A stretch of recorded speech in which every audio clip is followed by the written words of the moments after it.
Hey everybody, how's it going? Today we're going to be going over the C.E. Smith bearing protectors with covers. So here is what a standard grease cap looks like. It simply installs onto the end of our hub here, and what it's going to be designed to do is to keep all the grease inside for our bearings inside from seeping out.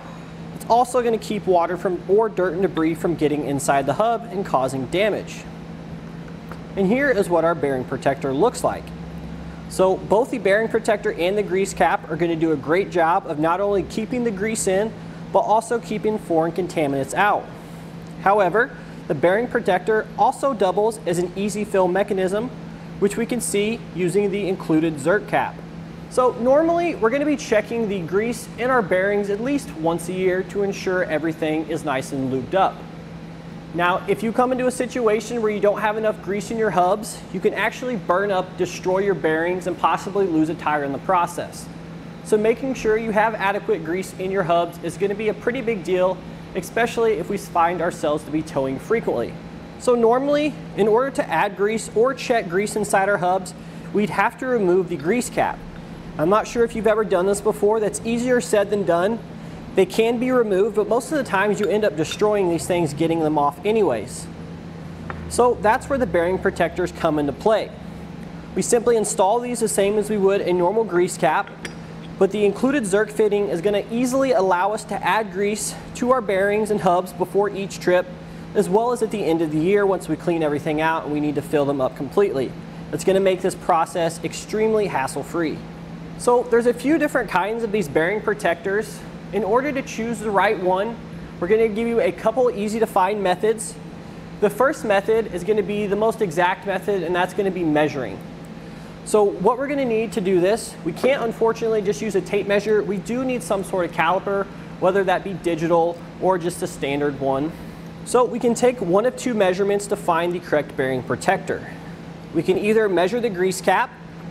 So what we're going to do is we're going to be measuring the outer diameter of this lip here, or the flange. Simply going to take our caliper, line that up, and looks like this one is going to be 1.99. So there's obviously going to be some manufacturing variances here in regards to the tolerances, but this is probably going to match up great with that 1.985 option that we have displayed here, because as we mentioned, there's a couple different options for these depending on our measurement. So this is going to match up great with this particular one here. The other measurement we can easily take is actually using the hub. So we're going to be measuring the inside diameter of the hub here. So we're going to use the opposite end of our caliper here. And this one is going to come out to 1.95. So again, it's going to line up great with this 1.98 option. Granted, not every caliper is the same, and there's definitely going to be some variances in your measurements, but we're really just looking to get as close as we can to the common size.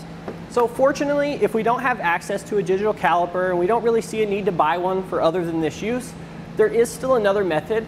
However, we do have to pull our hubs apart in order to verify the correct bearing protector using this method, because we need to get our hands on the outer bearing here.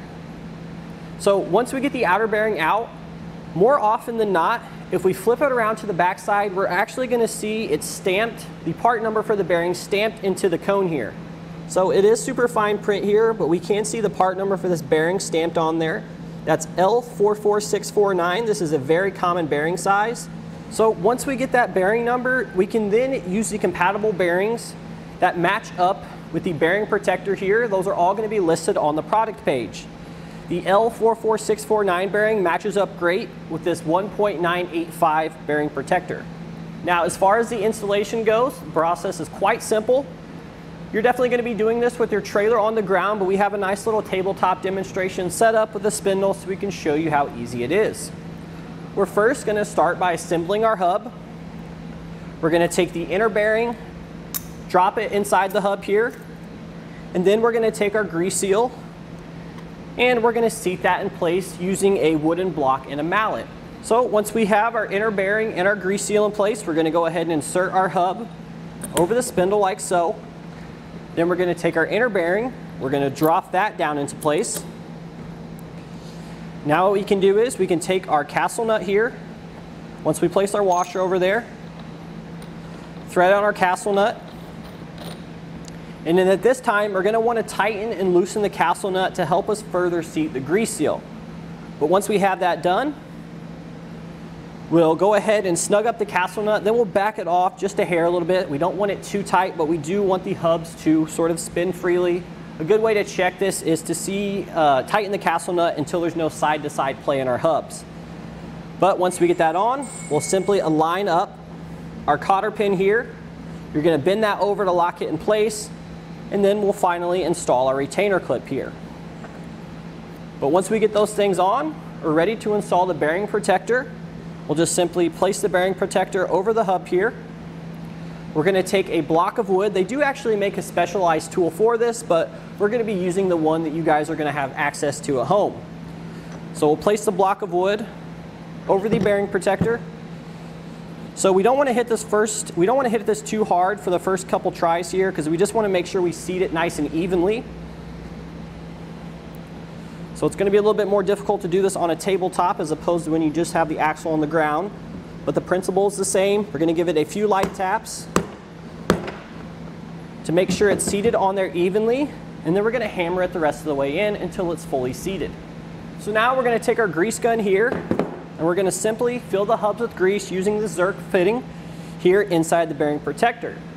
So when we're adding grease, we want to do this slowly. We want to give it a couple pumps and spin the hub, keep repeating that process. So it is kind of easy to overfill these hubs here using these bearing protectors because it's so easy to add grease. So in order to know when we have enough grease in our hubs here, because again, it is crucial that we don't overfill so we don't blow out the grease seals, we're going to simply look inside the bearing protector here. We should start to see some grease seep out around this black disc here. Once we do see that grease coming out, we know we filled our hubs correctly and we can stop adding grease. We would simply just repeat the same process on our other hubs. And then when we're done filling our hubs, we'll simply take our cap here and just slide it over the bearing protector, just like that. And that's going to do it today for our look at the C.E. Smith bearing protectors with covers.